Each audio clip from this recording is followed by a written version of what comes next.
Hi friends, ఛానలుకి స్వాగతం. Friends, అది జనగణన సర్వే నడుస్తున్న సమయం. ఈ సమయంలో ఒక టీచర్ తన డ్యూటీలో భాగంగా ఒక ఇంటికి వెళ్లాడు. కాని అక్కడికి వెళ్లిన తర్వాత అతని మనసు మారిపోయింది. ఎందుకంటే అది ఒక వితంతువు ఇల్లు. ఆ వితంతువు చాలా కష్టాల్లో ఉంది. ఆమె యుక్త వయస్సులో ఉండి ఇంట్లో ఒంటరిగా ఉంటోంది. ఆమెకు 3 ఏళ్ల కొడుకు కూడా ఉన్నాడు. కాని ఇన్ని కష్టాలు ఉన్నప్పటికీ ఆమె ఆ టీచర్ని ఎంతో గౌరవంగా కూర్చోబెట్టి టీ మరియు నీళ్లు ఇచ్చింది. ఇందువల్ల ఆ టీచర్ యొక్క మనసు కరిగిపోయింది. ఎందుకంటే ఉదయం నుండి అతను డ్యూటీ చేస్తూ అలసిపోయి ఉన్నాడు. ఎన్నో ఇల్లు తిరిగాడు. కాని ఎవరూ కూడా కనీసం మంచినీళ్లు కూడా ఇవ్వలేదు. ఆకలి దప్పులతో అలమటిస్తున్న అతనికి ఆ మహిళ ఇచ్చిన ఒక గ్లాసెడు నీళ్లు అమృతంలా అనిపించాయి. ఈ కారణంగా అతను చాలా సంతోషించాడు. ఆ తర్వాత ఏం జరిగిందనేది మిమ్మల్ని ఖచ్చితంగా ఆశ్చర్యపరుస్తుంది. కాబట్టి ఆ పూర్తి వివరాలు ఏంటో తెలుసుకునే ముందు మా చిన్న రిక్వెస్ట్ ఏంటంటే ఈ వీడియోని లైక్ చేసి మా ఉత్సాహాన్ని పెంచడానికి మా ఛానల్ని సబ్స్క్రైబ్ చేసుకోవటం మర్చిపోకండి. ఫ్రెండ్స్, ఈ సంఘటన వచ్చేసి ఉత్తరప్రదేశ్లోని సంత్ కబీర్ నగర్ జిల్లాలో జరిగింది. ఇది మే నెల 2026లో జరిగిన సంఘటన. ప్రశాంత్ అనే ఒక టీచర్ జూనియర్ హైస్కూల్ ఉపాధ్యాయుడిగా పనిచేస్తున్నాడు. అతని వయసు సుమారు 30 ఏళ్లు. అతను ఇప్పుడు తన డ్యూటీలో ఉన్నాడు. పొద్దున్నే ఇంటి నుండి బయలుదేరి మధ్యాహ్నం అయ్యేలోపు కొన్ని ఇళ్ల సర్వే పూర్తి చేసి తిరిగి వచ్చేద్దామనుకున్నాడు. ఎందుకంటే జనాభా లెక్కలు 2 దశల్లో జరుగుతున్నాయి. ముందుగా ఇళ్ల లెక్కింపు జరుగుతుంది. ఆ తర్వాత ఫిబ్రవరి, మార్చి నెలల్లో పూర్తి జనాభా లెక్కలు జరుగుతాయి. అందుకే ఎండ పెరిగేలోపు మధ్యాహ్నానికల్లా తిరిగి వచ్చేద్దామని అతను అనుకున్నాడు. కాని ఆ రోజు అతను ఒంటరిగానే డ్యూటీ చేస్తున్నాడు. అతనితో పాటు రావాల్సిన వ్యక్తి సెలవు తీసుకున్నాడు. అందుకే ఆ రోజు ఎక్కువ పని పూర్తి కాలేదు. అందుకని ఎక్కువ పని కాలేదు కాబట్టి సాయంత్రం వరకు డ్యూటీ చేద్దాం అనుకున్నాడు ప్రశాంత్. ఆ విధంగా సాయంత్రం వరకు అతను తన డ్యూటీ చేస్తూనే ఉన్నాడు. కాని ఆకలి, దాహంతో బాగా అలసిపోయి ఉన్నాడు. సాయంత్రం 4 గంటల సమయంలో ఊరి బయట ఉన్న చివరి ఇంటికి చేరుకున్నాడు. ఈ ఇంటి సర్వే కూడా పూర్తి చేసి ఈ ఊరి పని ముగించుకొని ఇంటికి వెళ్లిపోదాం అని అనుకున్నాడు. ఆ ఇంటి దగ్గరికి వెళ్లి తలుపు తట్టాడు. తలుపు తట్టగానే సుమారు 26 ఏళ్ల వయసున్న ఒక మహిళ, ఆమె పేరు యామిని. ఆమె లోపల నుండి మాట్లాడుతూ, ఎవరండీ తలుపు తట్టింది? ఇప్పుడు ఇంట్లో ఎవరూ లేరు. ఎవరిని కలవాలి మీరు అని అడిగింది. దానికి అతను ఎవరినీ కలవాల్సిన అవసరం లేదు. కేవలం కొన్ని వివరాలు అడగాలి. మేము జనాభా లెక్కల కోసం వచ్చాము. మేము అడగాల్సిన వాటికి వివరాలు మీరే చెప్పండి అన్నాడు. దీంతో ఆమె తలుపు తీసింది. ఆ తర్వాత అతను అన్ని వివరాలు అడగటం మొదలుపెట్టాడు. మీ పేరేంటి అని అడిగాడు. యామిని అని చెప్పింది. మీ వయస్సు 26 ఏళ్లు అని చెప్పింది. భర్త గురించి అడిగితే భర్త లేడని చెప్పింది. నేను నా 3 ఏళ్ల కొడుకు ఉదయ్ మాత్రమే ఉన్నాము అని చెప్పింది. అత్తామామల గురించి అడిగితే వారు ఊర్లోని వేరే ఇంట్లో ఉంటున్నారని చెప్పింది. అతను ఇదంతా రాసుకోవాలనుకున్నాడు కాని అక్కడ కూర్చోటానికి ఎలాంటి చోటు లేదు. ఇంట్లో కుర్చీ ఏమైనా ఉందా అని అడిగాడు. కుర్చీ లేదు కాని మీరు లోపలికి వచ్చి దీనిమీద కూర్చోండి అంది. ఫ్రెండ్స్, ఇంట్లో చిన్న చెక్క మంచం ఒకటి ఉంది. అతను దానిమీదే కూర్చున్నాడు. అతను రాసుకోవటం మొదలుపెట్టగానే యామిని ఇలా అడిగింది. మాకు ప్రభుత్వ సహాయం ఏమైనా దొరుకుతుందా అండి? చాలా కష్టాల్లో ఉన్నాను అని చెప్పింది. దీంతో అతను మాట్లాడుతూ, లేదు ప్రభుత్వ సహాయం కోసం ఈ సర్వే జరగట్లేదు. ఇది కేవలం మీ ఇంటికి సంబంధించిన సర్వే. ఆ తర్వాత జనాభా లెక్కలు కూడా ఉంటాయి అని అన్నాడు.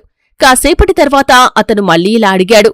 మీకు ప్రభుత్వం నుంచి ఎలాంటి లాభాలు అందటం లేదా అని అన్నాడు. లేదు, ఎలాంటి సహాయం రావటం లేదని ఆమె చెప్పింది. 3 ఏళ్ల క్రితం నా బిడ్డ పుట్టిన 5 రోజులకే నా భర్త చనిపోయాడు. అత్తామామలు కూడా ఏమీ ఇవ్వరు. ఏదో జీవితం అలా గడిచిపోతుంది. రేషన్ మాత్రం దొరుకుతుంది అని చెప్పింది. అప్పుడతను ఇది లాభాలు ఇచ్చే పథకమైతే కాదులే అని అన్నాడు. ఇక అతను కూర్చొని ఈ విషయాలే మాట్లాడుతూ ఉండగా అప్పుడు ఆమె మాట్లాడుతూ, సార్, మీరు నీళ్లు తాగుతారా అని అడిగింది. నీళ్ల పేరు వినగానే అతని గొంతు ఎండిపోయినట్లుగా అనిపించింది. దాంతో అతను, ఒక గ్లాస్ నీళ్ళిస్తే మీకు చాలా పుణ్యముంటుంది. బాగా దాహంగా ఉంది అన్నాడు. దీంతో వెంటనే ఆమె లోపలికి వెళ్లి ఒక గ్లాస్ నీళ్లు తీసుకొచ్చింది. కాని అతను నీళ్లు తాగబోతుండగా, 1 నిమిషం సార్, నా మాట వినండి అంది. దీంతో ప్రశాంత్ ఆగిపోయాడు. ఏమైంది అని అడిగాడు. నేను తక్కువ కులానికి చెందినదాన్ని. నా కులం ఇది. తర్వాత మీకు కోపం రాకూడదనే ముందే చెబుతున్నాను. మరి ఇప్పుడు మీరు ఈ నీళ్లు తాగగలరా అని అడిగింది. ఫ్రెండ్స్, దీంతో అతను నవ్వటం మొదలుపెట్టాడు. ఏం మాట్లాడుతున్నావు నువ్వు? మనిషికి గుర్తింపు అనేది కులం, మతం వల్ల కాదు, వాళ్ల ప్రవర్తన వల్ల వస్తుంది. నేను ఉదయం నుండి ఎన్నో ఇళ్లకు వెళ్లాను. కాని ఎవరూ కూడా కనీసం నాకు ఒక గ్లాస్ నీళ్లు కూడా ఇవ్వలేదు. కాని నువ్వు నాకు నీళ్ళిస్తున్నావు. గౌరవంగా కూర్చోబెట్టావు కాబట్టి నా దృష్టిలో నువ్వే అందరికంటే మంచి మనిషివి అంటూ ఆ నీళ్లు తాగేశాడు. అప్పుడు ఆమె మాట్లాడుతూ, అలా అయితే నేను మీకు టీ కూడా చేసిస్తాను సార్ అని అంది. తర్వాత ఆమె పొయ్యి వెలిగించింది. అది కట్టెల పొయ్యి. ఆమె టీ చేసింది కాని ఇంట్లో పాలు లేకపోవటంతో బ్లాక్ టీ చేసి ఇచ్చింది. ఇక అతను టీ తాగుతూ, ఇప్పుడు కొంచెం ప్రశాంతంగా ఉంది నాకు. నిజం చెప్పాలంటే ఉదయం నుండి తిరిగి తిరిగి బాగా అలసిపోయాను. చాలా ఆకలిగా కూడా ఉంది అన్నాడు. దీంతో ఆమె, అవునా సార్, అలా అయితే మీరు నాకొక 5 నిమిషాలు సమయం ఇవ్వండి, మీకేదైనా అల్పాహారం చేసి పెడతాను, తిందురుగాని అంది. దీంతో అతను, అరెరే వద్దులేండి, మీకెందుకంత శ్రమ, ఇప్పుడు ఈ టైంలో ఏం చేస్తానులే అన్నాడు. దీంతో ఆమె, మీరు నాన్ వెజ్ తింటారా అని అడిగింది. హా, అప్పుడప్పుడు తింటాను అన్నాడు. అయితే సరే సార్, ఇంట్లో గుడ్లు ఉన్నాయి, నేను మీకు ఆమ్లెట్ వేసిస్తాను అని చెప్పింది. ఆమ్లెట్ పేరు వినగానే అతను మళ్లీ కూర్చున్నాడు. సరే అయితే చెయ్యండి ఆమ్లెట్ అన్నాడు. ఆ తర్వాత ఆమె 2 గుడ్లతో ఆమ్లెట్ చేసి అతనికిచ్చింది. అతను దాన్ని ఎంతో ఇష్టంగా తిన్నాడు. ఫ్రెండ్స్, అప్పుడు ఆ ఆమ్లెట్ మరియు టీలో అతనికి దొరికిన రుచి మరే ఇతర పంచభక్ష పరమాణాల్లో కూడా అతనికి దొరికి ఉండదు. అంత అద్భుతంగా అనిపించిందతనికి. ఇక ఆమ్లెట్ తిన్న తర్వాత అతని ఆత్మ తృప్తి చెందింది. దీంతో అతను, నువ్వు ఎప్పుడూ సంతోషంగా ఉండాలి అని దీవించి అక్కడ్నుండి బయలుదేరాడు. అతను వెళ్తుంటే ఆమె కూడా నమస్కారం చేసింది. వెళ్తున్న దారిలో అతను ఆలోచించసాగాడు. చూడు, ఈ ప్రపంచంలో ఎంతో మంది రకరకాల వాళ్లున్నారు. ఉదయం నుండి నన్ను ఎవరూ కూడా కనీసం మంచినీళ్లు కూడా అడగలేదు. కాని ఈ మహిళ ఇన్ని కష్టాల్లో ఉండి కూడా ఇంత ఎండలో నాకు టీ ఇచ్చింది, కట్టెల పొయ్యి మీద వండి ఆమ్లెట్ పెట్టింది అని అనుకున్నాడు. ఆ తర్వాత ఒక 4-5 రోజులు అతను తన డ్యూటీ చేశాడు. కాని ఆ 4-5 రోజుల్లో కూడా అతను ఈ మహిళ కోసం నేనేదైనా చెయ్యాలి అని ఆలోచిస్తూనే ఉన్నాడు. డ్యూటీ పూర్తయిపోయి తన రిపోర్ట్ సబ్మిట్ చేసిన తర్వాత ఒకరోజు అతను తన జేబులో నుంచి సుమారు 10,000 రూపాయలు ఖర్చు పెట్టాడు. ఆ రోజు ఆ మహిళ ఇంటి లోపల పరిస్థితులన్నీ అతను గమనించాడు.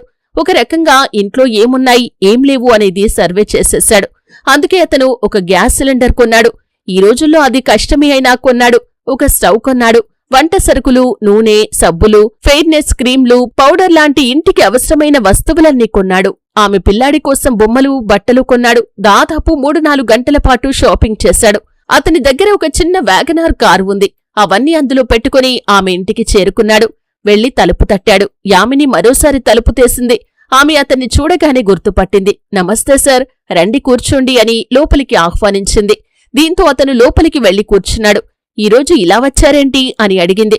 అతను మాట్లాడుతూ, ఆ రోజు మీరు నాకు పెట్టిన టీ, టిఫిన్ వల్ల నా ఆత్మ నిజంగా తృప్తి చెందింది. దానికి బదులుగా మీకు ఏదైనా ఇవ్వటం నా బాధ్యత అనిపించింది నాకు అని అన్నాడు. ఆ మాట వినగానే ఆమె, ఏమిస్తాడితను అని ఆలోచించసాగింది. ఆ తర్వాత అతను వెళ్లి తన కార్లోంచి ఒక్కొక్కటిగా సామాన్లన్నీ తీసి లోపల పెట్టాడు. దీంతో ఆమె ఇల్లు మొత్తం నిండిపోయినట్లుగా అనిపించిందామెకి. ఈ సామాన్లన్నీ చూసి ఆమె ఏడవటం మొదలుపెట్టింది. తన కొత్త బొమ్మలు చూసి ఆమె కొడుకు ఎంత సంబరపడిపోయాడంటే అతన్ని అంత సంతోషంగా ఆమె ఇప్పటివరకు ఎప్పుడూ చూడలేదు. ఇక ప్రశాంత్ మాట్లాడుతూ, ఏమైంది, ఎందుకు ఏడుస్తున్నారు అని అడిగాడు. సార్, ఇంత సామాను నేను నా జీవితంలో ఎప్పుడూ ఒకేసారి చూడలేదు. ఇంట్లో నూనె ఉంటే పసుపు ఉండేది కాదు, పసుపు ఉంటే ఉప్పు ఉండేది కాదు. అలాంటిది మీరు నా ఇల్లు మొత్తం సరుకులతో నింపేశారు. ఇదంతా మీరు ఎందుకు తీసుకొచ్చారు అని ఏడుస్తూ అడిగింది. అరే, ఏం పర్వాలేదు, సామాన్లు ఎక్కువేమీ లేవులే, ఎన్ని రోజులు వస్తుందో చూద్దాం అన్నాడు. ఆ తర్వాత అతను కూర్చున్నాడు. ఆమె అతనికి నీళ్లు తీసుకొచ్చి ఇచ్చింది. తర్వాత అతను తెచ్చిన బిస్కెట్లు, స్వీట్లు కూడా ఆమెకిచ్చి, సరే ఇక నేను వెళ్తాను, ఏదైనా చిన్నపాటి అవసరం ఉన్నా నాకు చెప్పు, మొహమాటపడకు అని ఆమె దగ్గర ఉన్న చిన్న ఫోన్లో తన నంబర్ సేవ్ చేసి ఇచ్చాడు. లేదు, మీరుండండి సార్, టీ తాగి వెళ్దురుగాని అంది యామిని. ఫ్రెండ్స్, దీంతో అతను ఆ సిలిండర్ అంతా బిగించి ఇచ్చాడు. ఆమెకు స్టవ్ వెలిగించటం తెలుసు కాబట్టి ఆ తర్వాత ఆమె టీ చేసింది. ఇక అతను తెచ్చిన తిను బండారాలన్నీ ఉదయ్ మరియు అతను ఇద్దరూ కలిసి తిన్నారు. అప్పుడు అతను మాట్లాడుతూ, నువ్వు కూడా కూర్చుని తిను, అప్పుడే నాకు బాగుంటుంది అన్నాడు. ఫ్రెండ్స్, ఆమె తింటూనే ఉంది. కళ్లల్లోంచి నీళ్లు కారుతూనే ఉన్నాయి. మాస్టారు ఆమెను చూసి చాలా సంతోషించాడు. ఆ పిల్లాన్ని చూసి మురిసిపోయాడు. ఉదయ్ అతనితో మాట్లాడుతూ, నీ దగ్గర కూడా బొమ్మలున్నాయా అని అడిగాడు. హా, నా దగ్గర కూడా ఉన్నాయి, ఈసారి వచ్చినప్పుడు నీకోసం ఇంకా తీసుకొస్తాను అన్నాడు ప్రశాంత్. అయితే ఫ్రెండ్స్, ఆ పిల్లాడు అతనితో బాగా కలిసిపోయాడు. ఆ తర్వాత ప్రశాంత్ అక్కడ్నుంచి వెళ్లిపోయాడు. కాని ఆ తర్వాత ప్రతిరోజూ ఒక్కసారైనా అతను ఆమె ఇంటికి వెళ్లటం మొదలుపెట్టాడు. ఎందుకంటే ఫ్రెండ్స్, బహుశా తొలిచూపులోనే యామిని అతని మనసులో నిలిచిపోయిందనుకుంటా. అందుకే అలా రోజూ వెళ్లి వస్తూ మాట్లాడుతూ ఉండేవాడు. ఒక 2-3 రోజుల తర్వాత అతను నేనొక 2-3 రోజుల ట్రిప్ కోసం బయటికి వెళ్తున్నాను, 4-5 రోజుల తర్వాత వస్తాను అని ఆమెకు చెప్పాడు. దీంతో ఆమె ఎక్కడికి వెళ్తున్నారు అని అడిగింది. స్నేహితులతో కలిసి మనాలి వెళ్తున్నాను అని చెప్పాడు. దీంతో ఆమె మనాలి ఎక్కడ ఉంది అని అడిగింది. మనాలి తెలీదా? కులు మనాలి, సిమ్లా, ఈ పేర్లు వినలేదా అన్నాడు. విన్నాను అంది. అక్కడికి వెళ్తున్నాను, ఇక్కడ బాగా వేడిగా ఉంది, డ్యూటీ చేసి అలసిపోయాను, అందరూ వెళ్తున్నారు కదా అని నేను వెళ్తున్నాను. అక్కడ వాతావరణం చల్లగా ఉంటుంది, మంచు కూడా పడుతుంది, చూడ్డానికి చాలా బాగుంటుంది అన్నాడు. అక్కడ మంచు కూడా పడుతుందా అని ఆమె ఆశ్చర్యంగా అడిగింది. అతను మాట్లాడుతూ, అవును, నువ్వు కూడా వస్తావా తిరగటానికి అని మాటల మధ్యలో అనేశాడు. దానికి ఆమె, అరే నేనెక్కడికి వస్తాను సార్, నాకంత అదృష్టం ఎక్కడిది అంది. దీంతో అతను వెంటనే, ఎందుకలా అంటున్నావు, అసలేమైంది, మీ ఆయన ఎలా చనిపోయాడు అని అడిగాడు. దీంతో ఆమె సమాధానమిస్తూ, అతను సోఫాలు పరుపులు కుట్టే పని చేసేవారు, ఎండదెబ్బ తగిలిందో ఏమో అకస్మాత్తుగా ఆరోగ్యం పాడైంది, 3 ఏళ్ల క్రితం నా బిడ్డ పుట్టిన 5 రోజులకే ఆయన చనిపోయారు అని చెప్పింది. ఆ మాట వినగానే అతనికి చాలా బాధేసింది. సరేలే, మళ్లీ పెళ్లి గురించి ఇంకేమీ ఆలోచించలేదా, నీకింకా వయసుంది కదా అని అడిగాడు. ఎవరిని చేసుకోవాలి, మా అత్తగారు వాళ్ల చెల్లెలి కొడుకిచ్చి చెయ్యాలనుకున్నారు, కాని వాడు పనికిమాలినవాడు, తాగుబోతూ, ఇష్టం వచ్చినట్లు తిరిగేవాడు, వాడి బుద్ధి కూడా మంచిది కాదు, అందుకే నేను చేసుకోనన్నాను. దాంతో అత్తగారికి కోపం వచ్చింది, అత్తగారికి కోపం వస్తే మామగారికి కూడా కోపం వచ్చింది, అందుకే నేను ఇక్కడ ఒంటరిగా ఉంటున్నాను, ఈ ఒక్క గది ఉన్న ఇల్లు నా భర్తే కట్టించి ఇచ్చాడు అని చెప్పింది. ఫ్రెండ్స్, ఆమె చెప్పిన కథ విని అతనికి నిజంగా చాలా బాధేసింది. ప్రస్తుతానికి అతను అక్కడ్నుంచి వెళ్లిపోయాడు, కాని మనసులో ఏదైనా ఒక ఆలోచన పడితే దానికి సంబంధించిన ఆసక్తి పెరుగుతూనే ఉంటుంది కదా. అందుకే ప్రశాంత్ కూడా ఆమెను నా వెంట తీసుకెళ్తే ఎంత బాగుంటుంది అని ఆలోచిస్తున్నాడు. ఇంకో పక్క యామిని కూడా, నేను కూడా ఆ మంచు ప్రదేశాలు పర్వతాలు చూస్తే ఎంత బాగుండు అనుకుంది. సాయంత్రం ఫోన్లో మాట్లాడుకుంటున్నప్పుడు ఆమె ఈ విషయాన్ని ప్రశాంత్తో చెప్పింది. సార్, ఒకవేళ నేను నిజంగా రావాలనుకుంటే మీరు నన్ను తీసుకెళ్తారా అని అడిగింది. ఎందుకు తీసుకెళ్లను, నువ్వు నాతో రావటం నా అదృష్టం, రా, తయారవ్వు, తప్పకుండా తీసుకెళ్తాను అన్నాడు. కాని మీ ఇంట్లో వాళ్ళు ఏమంటారు అని అడిగింది. ఇంట్లో వాళ్ళు ఏమంటారు, ఎవరికీ తెలీదులే, మీ ఇంట్లో వాళ్ళేమైనా అంటారేమోనని నాకు భయంగా ఉంది అన్నాడు. మా ఇంట్లో వాళ్లకు అంటే అత్తామామలకు తెలిస్తే ఖచ్చితంగా ఏదో ఒకటి అంటారు అంది. కాని ఫ్రెండ్స్, చివరికి ఇద్దరూ ఒక ప్లాన్ వేసుకున్నారు. మరుసటి రోజు ప్రశాంత్ తన స్నేహితులతో ట్రిప్కి వెళ్లాల్సింది. కాని ఆ స్నేహితుల ట్రిప్ను క్యాన్సిల్ చేసి 2-3 రోజుల తర్వాత యామినికి తనకు గోరఖ్పూర్ నుండి జమ్మూకు రైల్ టికెట్లు బుక్ చేశాడు. అక్కడ్నుండి బస్సులో మనాలి వెళ్లాలి. యామిని ఎవరికీ ఏమీ చెప్పకుండా తన ఇంటి నుండి ఒంటరిగా బయలుదేరి గోరఖ్పూర్ రైల్వే స్టేషన్కి చేరుకుంది. ఇటువైపు నుండి ప్రశాంత్ కూడా వెళ్లాడు. ఇద్దరూ అక్కడ కలుసుకున్నారు. ఆ తర్వాత వాళ్లు జమ్మూ చేరుకున్నారు. అక్కడ్నుంచి బస్సెక్కారు. ఒకరికొకరు తోడుగా దొరికినందుకు వాళ్ళిద్దరూ ఎంత సంతోషంగా ఉన్నారంటే మీరస్సలు ఊహించలేరు. అక్కడ్నుండి బస్సు ద్వారా మనాలి వెళ్లాలి. కాని బస్సు ఎక్కిన తర్వాత ఆ ఎగుడు దిగుడు రోడ్లు, మలుపులు ఉన్న పర్వత మార్గాలు, ఒకవైపు లోతైన లోయలు, ఒకవైపు ఎత్తైన కొండలు, నదులు, ఇవన్నీ చూసి ఆమె భయపడిపోయింది. ప్రయాణంలో ఎక్కువ సమయం ఆమె ప్రశాంత్ భుజం మీద తలవాల్చి కళ్ళు మూసుకుని గడిపింది. ప్రశాంత్ కూడా యామినిని, ఆమె బిడ్డను జాగ్రత్తగా చూసుకుంటూ ప్రయాణాన్ని ఎంజాయ్ చేస్తూ ఆ మార్గాన్ని పూర్తి చేశాడు. సాయంత్రానికి వాళ్లు మనాలి చేరుకున్నారు. అక్కడ ద మౌంటైన్ ప్యారడైజ్ అనే హోటల్కి వెళ్లి గది తీసుకున్నారు. మొదట అతను 2 గదుల గురించి మాట్లాడాడు. ఎందుకంటే అప్పటికీ వాళ్ల మధ్య గాఢమైన అనుబంధం, ప్రేమ ఏర్పడినప్పటికీ ఒక మహిళ నమ్మకాన్ని వమ్ము చేయకూడదని అతను భావించాడు. అతను 2 గదుల గురించి అడిగినప్పుడు ఆమె, 2 గదులు ఎందుకు, నేనొక్కదాన్నే ఒక్క గదిలో ఉండలేను, నాకు చాలా భయంగా ఉంది, నేనుండలేను అంది.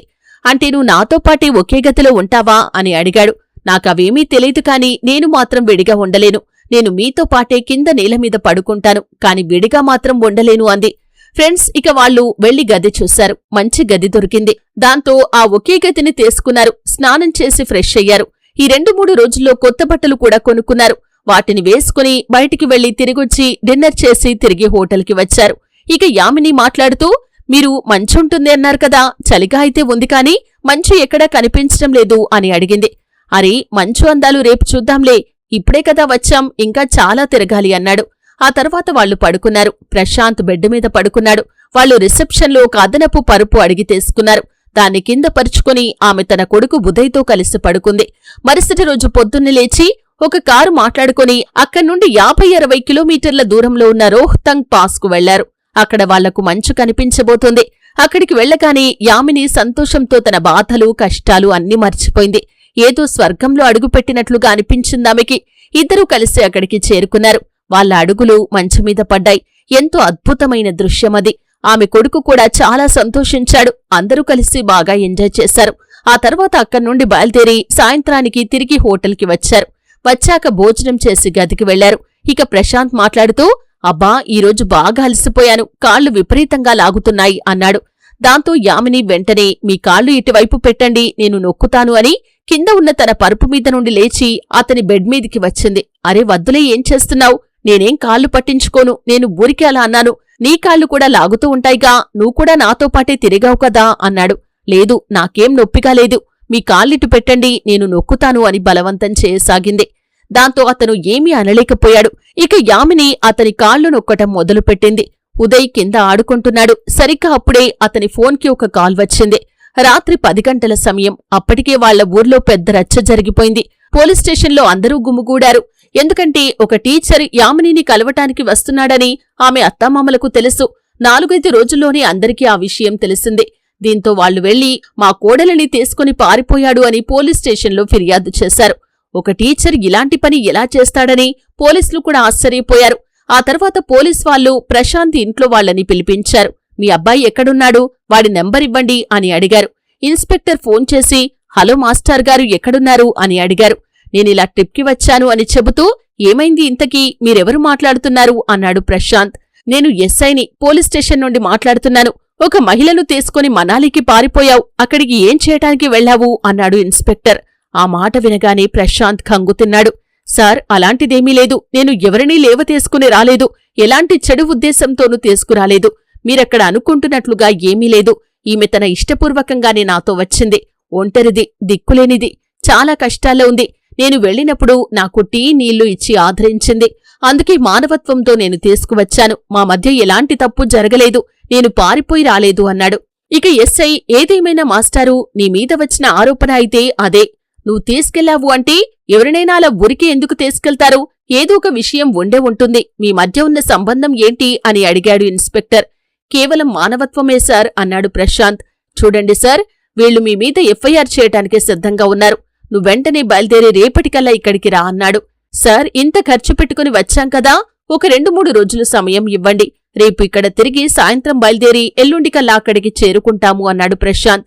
దీంతో సరి అని ఒప్పుకున్నాడు ఇన్స్పెక్టర్. ఇక ఇన్స్పెక్టర్ యామిని అత్తమామలతో మాట్లాడుతూ, చూడండి, ఆమె అలా తిరగటానికి ట్రిప్కి వెళ్ళింది, తన సొంత ఇష్టంతోనే ఆమె వెళ్ళింది అని చెప్పాడు. దీంతో వాళ్లు ఇన్స్పెక్టర్ మీద కోపంతో రగిలిపోయారు. ఓహో, నీకు వాడికి డీల్ కుదిరిపోయినట్లుంది. వాళ్లు వచ్చేలోపు నీకు డబ్బులు చేరిపోతాయిలే, అందుకే నువ్వు వాడి పక్షాన మాట్లాడుతున్నావు అన్నారు. దీంతో ఇన్స్పెక్టర్ కోపంగా మాట్లాడుతూ, అరే మీరు విచిత్రమైన మనుషుల్లా ఉన్నారే, 2 రోజులు ఆగండి, ఆమె చిన్నపిల్లేమీ కాదు కదా, 26 ఏళ్ల వయసున్న మహిళ, అతను కూడా 30-32 ఏళ్లు ఉన్నవాడు. వాళ్ళిద్దరూ వాళ్ల ఇష్టపూర్వకంగా వెళ్లి మేం పెళ్లి చేసుకుంటామంటే అప్పుడు మీరేం చేస్తారు అన్నాడు ఇన్స్పెక్టర్. దీంతో ఆమె అత్తామామలు హడావిడిగా, అలా ఇలా పెళ్లి చేసుకుంటారు, రాజీ పడకుండా ఎలా చేసుకుంటారు? రాజీ చేసుకోవాలి, జరిమానా కట్టాలి, మా పరువు పోయింది అని వాళ్లు గొడవ చేయసాగారు. దీంతో ఇన్స్పెక్టర్, సరే సరే, ఒక 2 రోజులు ఓపిక పట్టండి, ఇప్పుడు మీరు వెళ్ళండి, వాళ్లు రాగానే ముందు స్టేషన్కే పిలిపిస్తాను, అప్పుడు మీరు కూడా రండి అని చెప్పి వాళ్లను అక్కడ్నుంచి పంపించేశాడు. ఈ విషయమంతా విన్న తర్వాత యామిని భయపడిపోయింది. దీంతో ఆమె ఏడుస్తూ, ఇలా ఏదోకటి జరుగుతుందని నాకు ముందే తెలుసు, ఇప్పుడు ఏమవుతుందో ఏమో, నా వల్ల మీ పరువు పోయింది, మా అత్తమామలు నన్ను ఎలాగూ తిడుతూనే ఉంటారు, నాకది అలవాటే కాని ఒకవేళ మీకేమైనా జరిగితే నేను నా ప్రాణాలు తీసుకుంటాను అందామే. అరే, ప్రాణాలు తీసుకోవాల్సిన అవసరం ఏముందిప్పుడు? ముందు మనం ఇక్కడికి వచ్చిన దాని గురించి ఆలోచించు, మనం ఇంకా పూర్తిగా తిరగనేలేదు కదా అన్నాడు. కాని ఫ్రెండ్స్, ఎంతైనా ఆడవాళ్లే కదా, త్వరగా భయపడిపోతారు. అందుకే ఆమె కూడా, లేదు, నా వల్ల మీరు ఎన్ని కష్టాలు పడాల్సి వస్తుంది అంది. ఇక ప్రశాంత్, అలాంటిదేమీ లేదు, నువ్వు ముందు పడుకో, రేపొద్దున్నే త్వరగా లేవాలి, మనం ఇంకా చాలా తిరగాలి అన్నాడు. ఇంకెక్కడి తిరగటం, పదండి ఇంటికి వెళ్ళిపోదాం, ఎంత రచ్చ జరిగిందో చూస్తున్నారు కదా అంది యామిని. అరే, మనం ఎక్కడికొచ్చామో అక్కడి అందాలు పూర్తిగా చూడవా? రేపు మనం జలపాతాలు చూడాలి, ఆపిల్ తోటలు చూడాలి, ఇక్కడ గుళ్ళు కూడా ఉన్నాయి, అక్కడికి వెళ్ళాలి, లోకల్ మార్కెట్లో తిరగాలి, ఎందుకంత భయపడుతున్నావు? నేను వాళ్లతో మాట్లాడాను కదా, 2 రోజుల తర్వాత వెళ్దాం, అప్పుడు ఏమవుతుందో చూద్దాం అన్నాడు.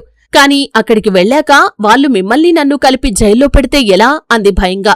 అరే, అలాంటిదేమీ జరగదు, ఎందుకంత భయపడుతున్నావు నువ్వు కేవలం నా ఇష్టంతోనే వెళ్లాను, నేనతన్ని ప్రేమిస్తున్నాను అని చెప్పు చాలు. ఇంకా ఏమైనా అంటే నేను అతన్నే పెళ్లి చేసుకుంటాను అని అబద్ధం చెప్పే అన్నాడు. ఆ మాట వినగానే ఆమె పూర్తిగా ఆశ్చర్యపోయింది. ఆమె కళ్లల్లో నీళ్లు వచ్చాయి. నేనెందుకు అబద్ధం చెప్పాలి? నేను నిజంగానే మిమ్మల్ని ప్రేమించటం మొదలుపెట్టాను. నేను ఈ మాట చెప్పకూడదేమో కాని నేను మిమ్మల్ని నిజంగానే ప్రేమిస్తున్నాను అని చెప్పి ఆమె అతని గుండెలపై తలవాల్చి ఏడవసాగింది. అప్పుడు అతను నిజం చెప్పాలంటే నేను కూడా నిన్ను ప్రేమిస్తున్నాను అన్నాడు. ఆ తర్వాత సరే ఇక పడుకో, టెన్షన్ పడకు, ఏదైతే అదవుతుంది చూసుకుందాం అని చెప్పాడు. ఇక వాళ్లు మరుసటి రోజు ఉదయాన్నే నిద్రలేచారు. ఏమేం చూడాలనుకున్నారో అవన్నీ ఖచ్చితంగా తిరిగారు. ఆ తర్వాత సాయంత్రానికి అక్కడి నుండి బయలుదేరారు. మరుసటి రోజు సాయంత్రానికి గోరఖ్పూర్ చేరుకుని అక్కడి నుండి సంత్ కబీర్ నగర్ చేరుకున్నారు. అక్కడికి చేరుకోగానే ముందుగా వాళ్ళిద్దరూ కలిసి పోలీస్ స్టేషన్కి వెళ్లారు. ఎందుకంటే నేరుగా ఊళ్ళోకి వెళ్తే పరువు నష్టం మరియు గొడవలవుతాయని వాళ్లకు తెలుసు. పోలీస్ స్టేషన్కి వెళ్లి ఇన్స్పెక్టర్ని కలిశారు. అప్పుడు ఎస్ఐ 2 కుటుంబాల వాళ్లను పిలిపించాడు. ఇక్కడ కేవలం యామిని అత్తామామలకే కాదు, ప్రశాంత్ తల్లిదండ్రులకు, వారి బంధువులకు కూడా ఈ సంబంధం ఇష్టం లేదు. ఎందుకంటే అతనికి ఎన్నో మంచి మంచి సంబంధాలు వస్తున్నాయి. అతను ఇంకా పెళ్లి చేసుకోలేదు. ఇంకో ఏడాదిలో అతనికి పెళ్లి అయిపోయేది. కాని అతను పెళ్లి చేసుకోకుండా ఈమెతో వెళ్లిపోవటం వాళ్లకు నచ్చలేదు. దీంతో యామిని మరియు ఆమె అత్తామామలపై ప్రశాంత్ కుటుంబ సభ్యులు ఆరోపణలు చేయటం మొదలుపెట్టారు. ఒక ఉద్యోగం చేసే కుర్రాన్ని బుట్టలో వేసుకోటానికి మీరంతా కలిసి ప్లాన్ చేశారు. ఏవో మాయమంత్రాలు చేసి ఉంటారు, ఏదైనా మందు పెట్టి ఉంటారు అని రకరకాలుగా మాట్లాడారు. కాని ఫ్రెండ్స్, ప్రశాంత్ తల్లిదండ్రులు చదువుకున్నవాళ్లే. అందుకే అతను వాళ్లతో మాట్లాడుతూ, అమ్మా నాన్న ఏంటిలా మాట్లాడుతున్నారు? ఎవరు మందులు పెడతారు? ఇవన్నీ ఎక్కడి మాటలు? నాకీమె నచ్చింది. ఈమె చాలా మంచి మహిళ. అందుకే నేను ఈమెను తీసుకుని వెళ్లాను. నిజం చెప్పాలంటే ఈమె నాకు చాలా ఇష్టం. నేను ఈమెతో నా జీవితం పంచుకోటానికి సిద్ధంగా ఉన్నాను అని చెప్పాడు. మిత్రులారా, అప్పుడు యామిని అత్తామామలు మాట్లాడుతూ, లేదు, రాజీకి రండి, మాకు జరిమానా ఇప్పించండి అని అనసాగారు. ఇక గొడవ బాగా పెరిగిపోవటంతో ఇన్స్పెక్టర్ కూడా విసిగిపోయాడు. దాంతో ఇన్స్పెక్టర్ ప్రశాంత్ మరియు యామినితో మాట్లాడుతూ, అరే, చివరిగా మీరేం నిర్ణయించుకున్నారు? మీరు ఇంతకీ ఏం చేయాలనుకుంటున్నారు? అదేదో ఇప్పుడే చెప్పండి అని అన్నాడు. అప్పుడు వాళ్లు తమ నిర్ణయం చెప్పారు. ఎందుకంటే తిరుగు ప్రయాణంలోనే వాళ్ళిద్దరూ జీవితాంతం కలిసి ఉండాలని నిర్ణయించుకున్నారు. కాబట్టి ప్రశాంత్ మాట్లాడుతూ, మేము పెళ్లి చేసుకుంటాం అని చెప్పాడు. యామినిని అడిగితే ఆమె కూడా అవును అని సమాధానం చెప్పింది. ఆ మాట వినగానే పోలీసులు కూడా, చూడండి, ఇక ఇందులో ఏం చేయగలిగిందేమీ లేదు. వాళ్ళిద్దరూ పరస్పర అంగీకారంతో పెళ్లి చేసుకుంటున్నారని అక్కడ ఉన్న వాళ్ళందరికీ చెప్పారు. అప్పుడు ఇన్స్పెక్టర్ మాట్లాడుతూ, సరే, అదేదో మీరు ఈ పెళ్లి చేసుకున్న తర్వాతే ట్రిప్కి వెళ్లాల్సింది కదా అన్నాడు. దాంతో ప్రశాంత్, మాకు అప్పుడు సమయం లేదు అన్నాడు. సరే, ఇప్పుడు సమయం ఉందిగా, ఇప్పుడు పెళ్లి చేసుకోండి అన్నారు పోలీసులు. ఆ తర్వాత వాళ్లు కోర్టు మ్యారేజ్ చేసుకోబోతున్నారు. అది జరగటానికి ఇంకా కొన్ని రోజులు పడుతుంది కాబట్టి ప్రస్తుతానికి అక్కడే ఒక గుడి ఉంటే ప్రశాంత్ యామినిని తన భార్యగా స్వీకరించి ఆమె పాపెడ్లో సింధూరం పెట్టాడు. ప్రస్తుతం వీరిద్దరూ కలిసిలేరు. యామిని ఇప్పుడు తన పుట్టింటికి వెళ్లిపోయింది. ప్రశాంత్ తన తల్లిదండ్రులతో ఉన్నాడు. మంచి ముహూర్తం దొరికిన వెంటనే వీళ్లు ఘనంగా పెళ్లి చేసుకోబోతున్నారు. ఫ్రెండ్స్, ఇది మరి యామిని మరియు ప్రశాంత్ల కథ. ఫ్రెండ్స్, ఈ సంఘటనపై మీ అభిప్రాయం ఏంటో మాకు తెలియజేయండి. అలాగే ఈ వీడియోని మీరు ఏ ప్రాంతం నుండి చూస్తున్నారో కూడా కామెంట్ బాక్స్ లో కామెంట్ చేయండి. దీనివల్ల మా వీడియో ఏ ప్రాంతం వరకు చేరుకుందనేది మాకొక అవగాహన వస్తుంది. జై హింద్, జై భారత్.